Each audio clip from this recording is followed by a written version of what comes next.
Hola, buen día. Reciban un cordial saludo desde Girona, en España.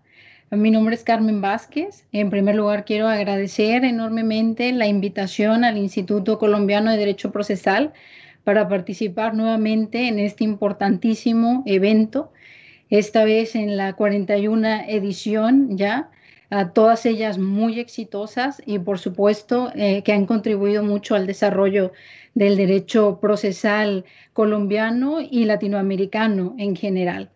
De forma personal, agradezco por supuesto al maestro Jairo Parra por su invitación y todas sus atenciones, también a Ulises Canosa y por supuesto a Eudith Baene, que ha apoyado en toda la administración, la logística del evento.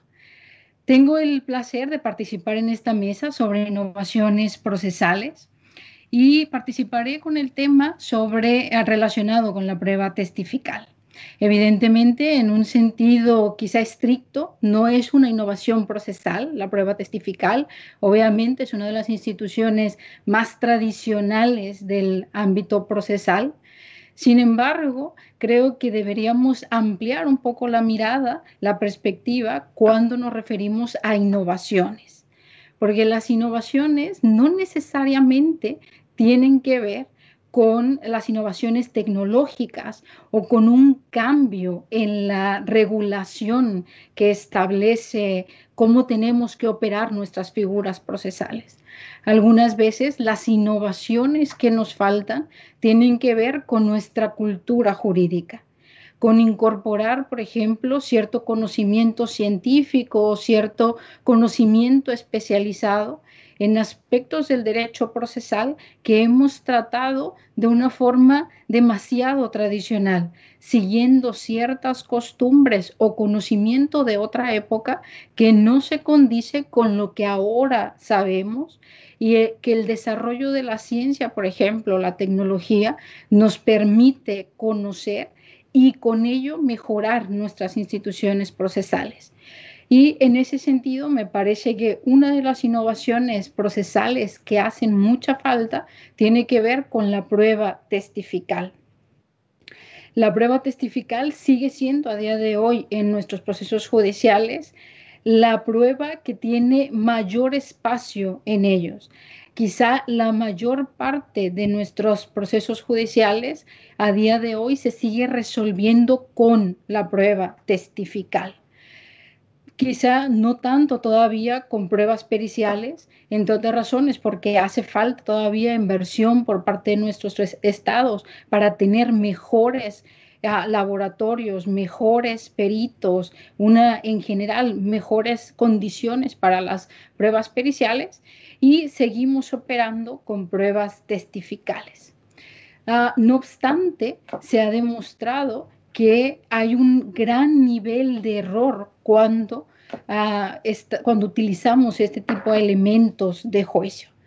Hay datos empíricos, por ejemplo, que se han obtenido a través de los llamados proyectos Inocencia en Estados Unidos, que muestran cómo un porcentaje muy importante de las condenas erróneas han tenido que ver con la prueba testifical.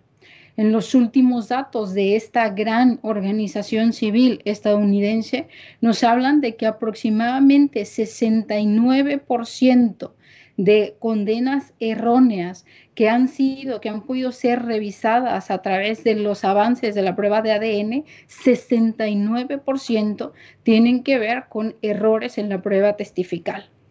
Es un porcentaje sumamente alto.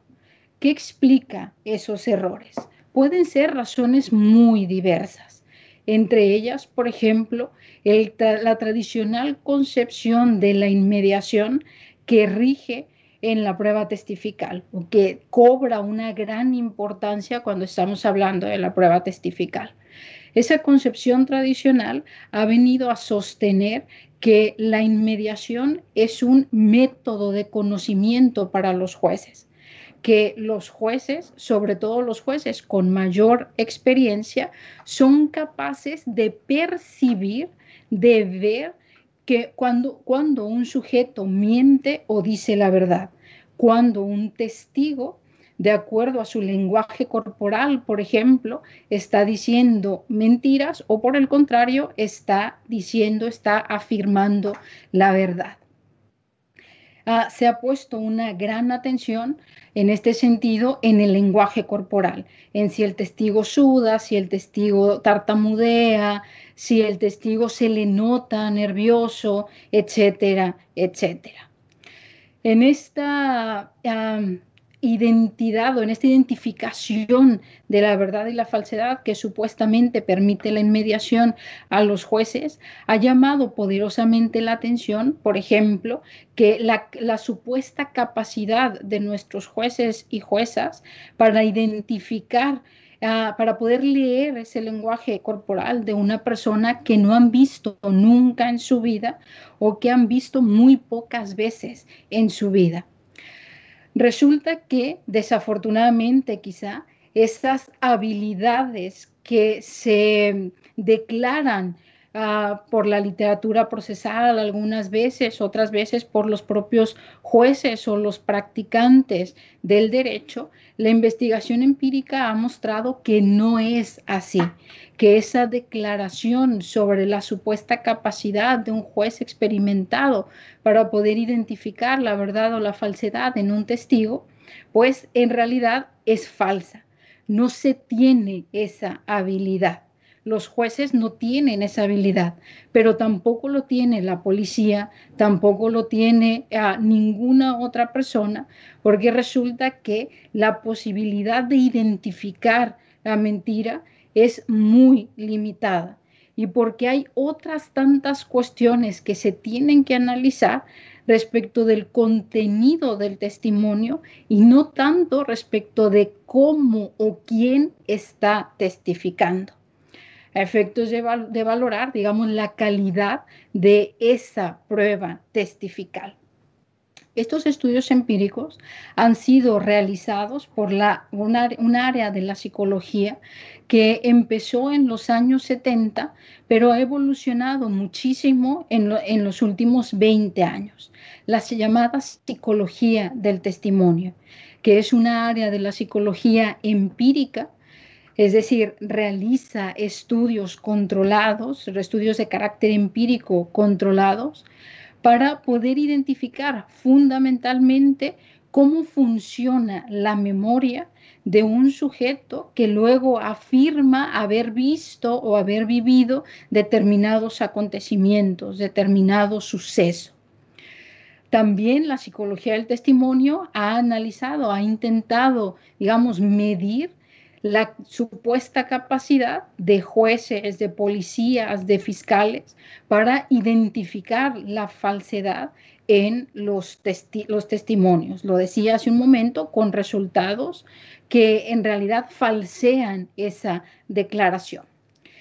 La psicología del testimonio nos ha enseñado que es muy importante cuando se trata de la prueba testifical analizar cómo funciona la memoria. Para empezar, porque nos permitirá distinguir cuando un sujeto cree que dice la verdad, pero en realidad está haciendo afirmaciones falsas. Algunas veces en la psicología del testimonio a este fenómeno le llaman los recuerdos falsos o falsos recuerdos, falsas memorias. Efectivamente, un sujeto puede creer que está afirmando o está haciendo aseveraciones verdaderas, es decir, está diciendo la verdad, su verdad, pero en realidad esas afirmaciones son falsas. Por lo tanto, en el derecho no deberíamos estar tan enfocados precisamente en la idea de identificar la mentira, porque un sujeto puede creer que está diciendo la verdad, pero en realidad sus afirmaciones son falsas, aunque él crea que son verdaderas. Esos falsos recuerdos pueden venir por razones muy diversas que tienen que ver precisamente con qué se ha demostrado sobre el funcionamiento de la memoria. Hay algunas fuentes importantes del error. Tres son las fuentes que, por ejemplo, autores como Antonio Manzanero, uno de los psicólogos del testimonio más importantes en la literatura en castellano, ha identificado como las condiciones de codificación, las condiciones de retención del recuerdo y las condiciones de recuperación del recuerdo. Para empezar, uno de los postulados básicos de la psicología del testimonio es que nuestra memoria no funciona como una grabadora. Por el contrario, el proceso de recordar es un proceso reconstructivo e interpretativo.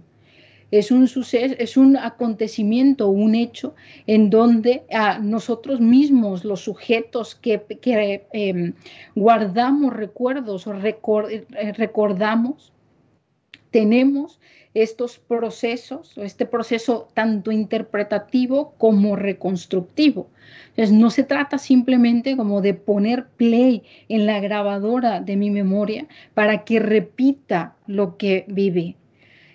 Teniendo este presupuesto en mente, es que tiene o cobra mucha importancia prestar pues atención a estos diferentes factores o condiciones que pueden traer errores a la memoria.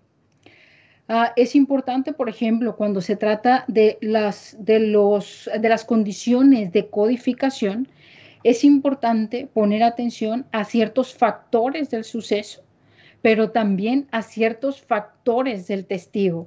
Si hemos dicho que el testigo reconstruye esos en su memoria, al hacer memoria o al generar un recuerdo, hay que prestar atención a estos factores del sujeto. Factores del suceso, por ejemplo, las condiciones perceptivas y auditivas. Hay buenas condiciones, cuando sucedieron los hechos, había buenas condiciones para que el sujeto que dice haber visto determinados hechos los haya genuinamente visto, los haya podido ver y los haya podido escuchar.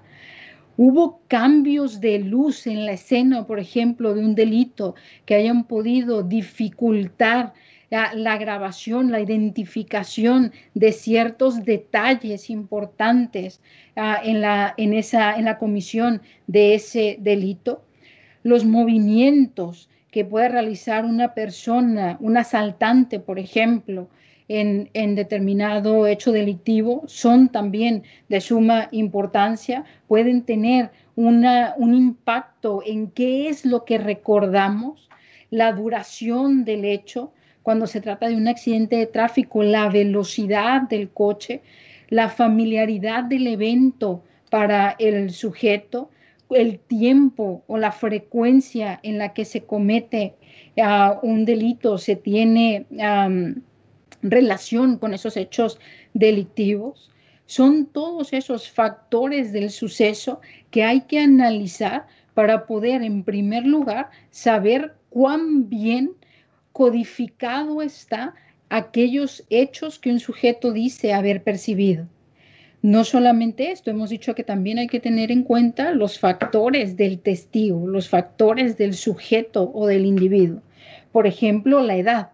La psicología del testimonio ha mostrado de una manera muy clara que los niños, los pequeños, sobre todo los más pequeños, tienen una susceptibilidad mayor a la influencia de ciertas autoridades o de quien ellos consideren autoridad.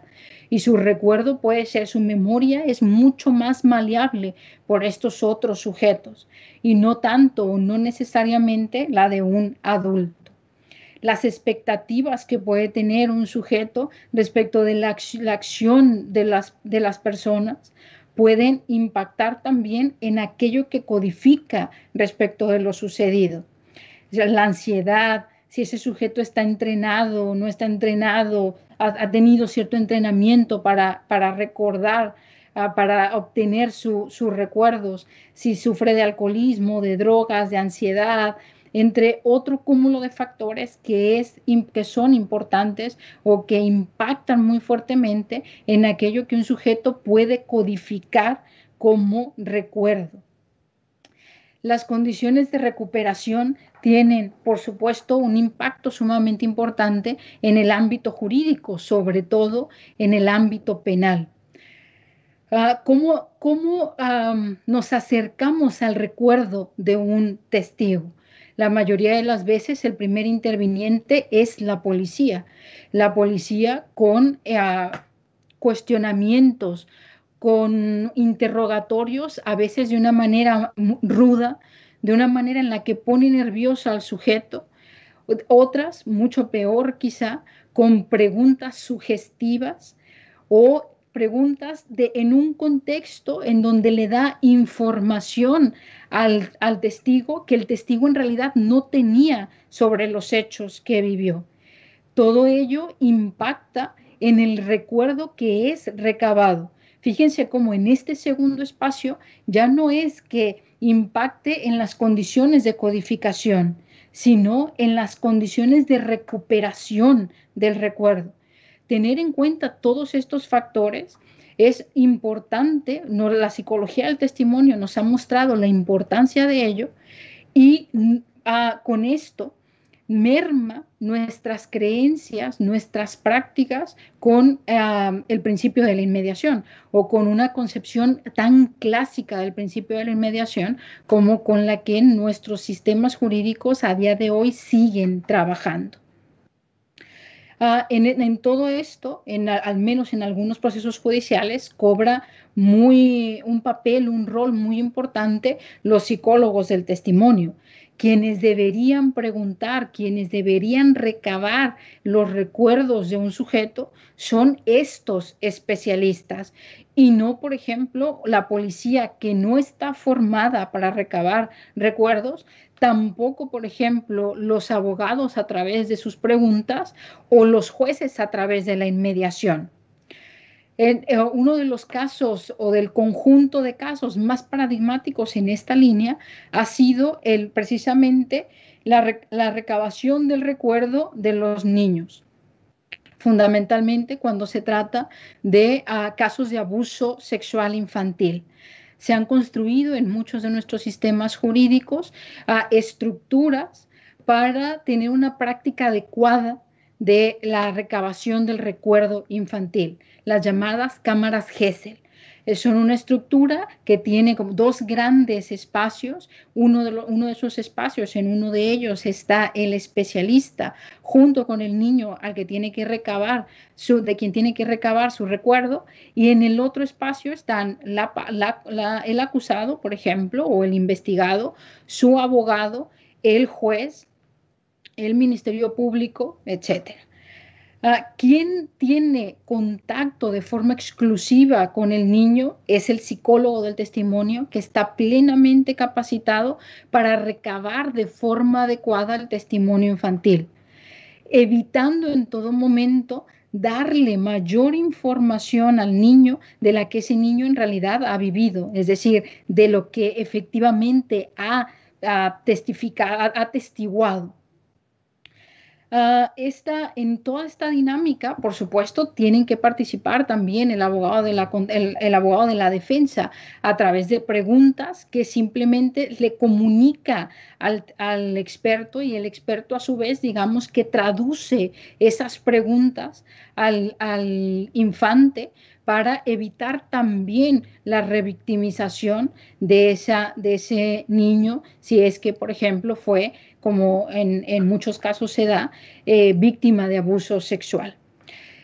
En ese tipo de casos encontramos un ejemplo paradigmático de los avances de la psicología del testimonio, de lo que podemos hacer para modificar y mejorar nuestra práctica con la prueba testifical, limitando algunas veces lo que a día de hoy no tiene límite, por ejemplo, en la práctica en contradicción de las partes, evitando, por ejemplo, que los abogados den más información a los testigos de lo que en realidad los testigos presenciaron, o de que haya otro tipo de influencias en la memoria del testigo que mine la fiabilidad de lo que éste afirma, de lo que éste vio.